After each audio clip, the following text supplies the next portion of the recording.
Өнгөрсөн амралтын өдрүүдээр G-Mobile компани нэрмжит уулын дугуйн цомын аврах шалгаруулах тэмцээн болж өндөрлөлөө. Уралдааны 2 дахь гараа Өхөн 7 удгийн зам дээр болж нийтдээ 16 байгууллагын 109 дугуйчин 9 насны ангиллаар ур чадвараа сорин уралджээ. Монголын дугуй холбооноос түүхэндээ анх удаага дугуйн цуврал тэмцээнийг энэ онд зохион байгуулж байна. Тэмцээнд Хөдөө орон нутгаас хөвсгөл, Дорногов, Сүхбаатар, Төв аймгийн бие тамир спортын ороод мөн Төв аймгийн Баян Чандман сумын Хөх шанц клубын тамирчид оролцсоноор уралдааныг илүү өрсөлдөөнтэй болгожээ.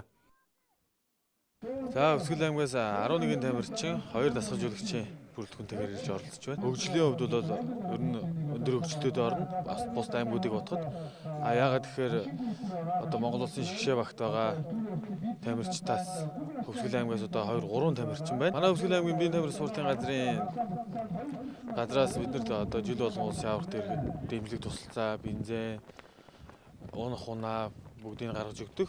За Дорногов аймгийн тамирчид бол дугуйн спортыг хөгжүүлэхийн төлөө аймгийн засаг даргын тамгын газар иргэдийн орлоос дугуй хөгжүүлэх хөтөлбөр гаргаад тэрнийхээ үндсэн дээр сүүлийн жилүүд бол Монголын дугуй холбоон сохиож байгаа тэмцээнд амжилттай оролцож байгаа. Энэ 17 ангар сар бол алгаслагүй үндсэндээ оролцож байна. Өнөөдрийн энэ G-Mobile компани нэрмжит тэмцээнд бага дунд ахлах насны тамирчдад Дорногов аймгийн баг амжилттай оролцож байна. Амжилт ямар вэ? Одоогийн байдлаар бага наснд нэг хүүхэд төрүүлээд 2 дахь зайн уралдаанд одоо нэг хүүхэд аяргийн 5 тал уралдаж явна. Тэгээд байгууллагын дүн, зай тус урын дүн гарахаарайхан болоогүй эрт. Тэгээд мориныхаа сүүлийг уучгаал тэгэл дээлийнхэн захыг хоёяач баагаал загсчээнд одоо тэгээд дотор гайгүй уралдах байхад гэж найдаж байна. Уулын дугуйн цомын аврах шалгаруулах тэмцээний бага насны ангиллалд эмэгтэйчүүдээс Төв аймгийн тамирчин Номын Эрдэнэ тэргүүлж, эрэгтэйчүүдээс Дорногов аймгийн Сайхан буян аврагын алтан медалийг хүртлээ.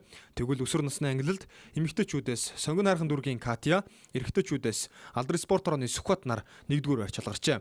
17-оос 18 насны ангиллалд эмэгтэйчүүдээс Сонгон хайрхан дүүргийн тамирчин Инхма, залуучуудын ангиллалд мөн Сонгон хайрхан дүүргийн тамирчин Аюу Шучир нар тэргүүлсэн байна. Тэгвэл элит ангиллалын уралдаанд эрэгтэйчүүдээс Хаспанк клубын тамирчин Алтан Сүх, сонирхогчдын 1-р ангиллалд Оргил клубын Жавхлан, сонирхогчдын 2-р ангиллалд Сүхбаатар аймгийн тамирчин Өнөр Мөнх нар тус тус аврагын алтан медалийг хүртсэн байна.